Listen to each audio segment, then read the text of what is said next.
안녕하십니까? 오늘은 김병기 더불어민주당 의원 문제를 짚어보겠습니다. 이 사안을 보면서 많은 분들이 이런 생각을 하실 겁니다. 김병기가 정말 민주당 의원이 맞는가? 이 정도 행보라면 국민의힘 소속이라고 해도 이상하지 않지 않은가? 김병기 의원은 도대체 무엇을 위해 정치를 하고 있는 겁니까? 민주당에 남아있으면 본인의 혐의가 사라진다고 믿는 것인지 아니면 당적이 방패가 되어줄 것이라고 착각하고 있는 것인지 묻지 않을 수 없습니다. 이제 이 문제는 김병기 개인의 억울함이나 감정의 문제가 아닙니다. 민주당이 국민 앞에서 책임을 어떤 방식으로 정리할 수 있는 정당인지 시험대에 오른 사안입니다. 당 윤리심판원은 12일 밤 최고 수위인 제명 처분을 의결했습니다. 그리고 김병기 의원은 불과 몇 시간 뒤인 13일 새벽 재심을 청구하겠다고 밝혔습니다. 이 시점부터 사실상 정치적 결론은 이미 나왔다고 봐야 합니다. 문제는 결론이 있느냐 없느냐가 아니라 절차를 얼마나 끌 것인가가 민주당 전체를 흔드는 변수가 돼버렸다는 점입니다. 지금 민주당은 6.3 지방선거를 앞두고 있습니다.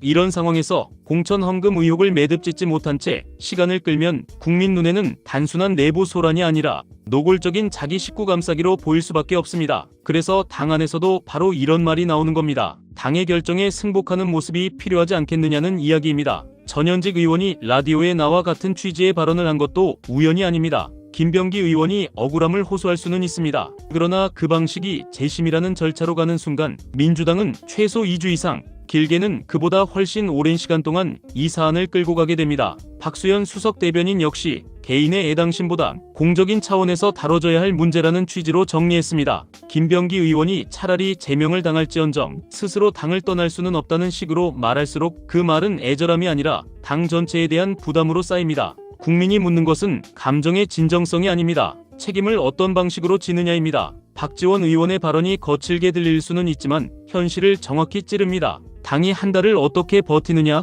억울하면 나가서 소명하고 돌아오라는 취지의 발언은 정치적으로 매우 솔직한 말입니다. 이게 왜 중요하냐면 지금 김병기 의원 사안은 민주당이 스스로 만든 기준을 지키느냐의 문제로 번졌기 때문입니다. 윤리심판원이 최고 수위인 제명을 꺼냈다는 것은 민주당이 국민 앞에서 이 정도면 정리하겠다는 메시지를 보낸 것입니다. 그런데 당사자가 재심으로 시간을 벌면 그 메시지는 즉시 흐려집니다. 결정이 끝났다는 인식이 아니라 결정을 못 끝낸다는 이미지로 바뀌게 됩니다. 절차상 일정도 이미 언론을 통해 공개됐습니다. 윤리심판원은 14일 최고위원회의에 징계 결과를 보고했고 김병기 의원에게 2-3일 안에 결정서를 보낼 예정입니다. 김병기 의원은 결정서를 받은 뒤 7일 이내에 재심을 신청할 수 있고 재심이 접수되면 윤리심판원이 기일을 잡아 심리에 들어갑니다. 재심이 기각되면 제명 징계가 확정되고 그 다음 단계는 의원총회 표결입니다. 소속 의원 과반이 찬성해야 강제 출당 등 제명 절차가 마무리됩니다.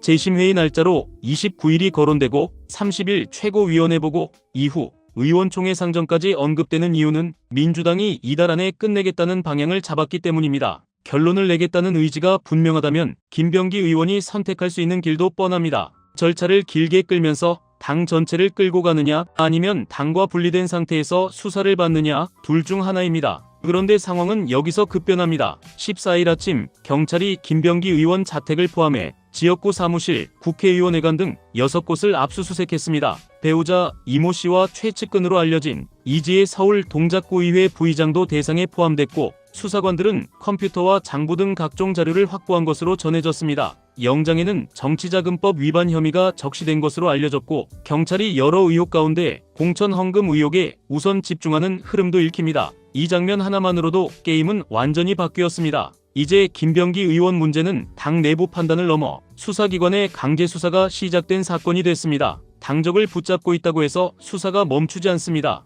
오히려 당을 붙잡고 버티는 모양새가 수사의 본질을 흐리게 만들고 민주당 전체를 인질로 잡는 그림이 됩니다. 김경 서울시 의원 관련 진술도 겹칩니다. 경찰은 김경 의원에게 2차 출석을 통보했고 김경 의원이 자수서에 2022년 지방선거를 앞두고 돈을 건넬 때 강선우 의원도 함께 있었다는 취지의 내용을 담았다는 보도도 나왔습니다. 이는 강선우 의원이 내놨던 해명과 엇갈리는 지점이 있어서 결국 경찰은 현금 전달과 반환 경위를 더 촘촘히 따져볼 수밖에 없습니다. 이런 상황에서 김병기 의원이 재심으로 시간을 끄는 모습은 본인 방어에 도움이 되기는커녕 논점을 더 확장시킬 가능성이 큽니다. 공천 헌금 의혹은 강선우 의원, 김경 의원, 김병기 의원까지 하나의 덩어리로 엮여보일 위험이 커지고 민주당은 사건 하나를 정리하는 게 아니라 더 큰 위기를 맞게 됩니다. 민주당 지도부가 왜 이달 안에 마무리하려는지 지금은 설명이 필요 없을 정도로 분명합니다. 선거는 날짜가 정해져 있고 도덕성 이슈는 한번 붙으면 정책 이슈를 모두 덮어버립니다. 민주당이 아무리 민생과 개혁을 말해도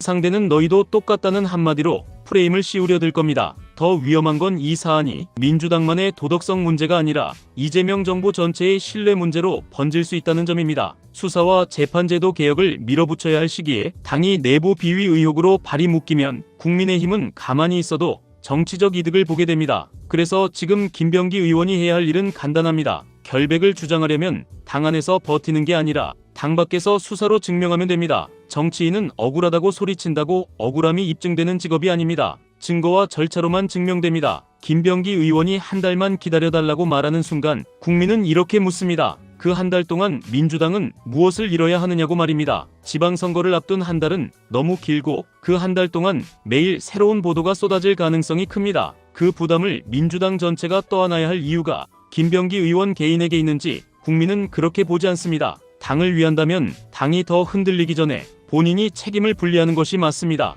지금 이 사안은 개인 징계의 연장이 아니라 민주당 윤리기준의 권위를 시험하는 문제입니다. 윤리심판원의 결정이 존중받지 못하면 앞으로 민주당이 어떤 징계를 내리더라도 신뢰를 얻기 어렵습니다. 버티면 버틸수록 남는 것은 결백의 가능성이 아니라 정치적 계산이라는 의심뿐입니다. 이제 김병기 의원은 선택해야 합니다. 재심은 권리입니다. 하지만 권리는 책임과 분리되지 않습니다. 오늘 내용은 여기까지입니다. 시청해주셔서 감사합니다.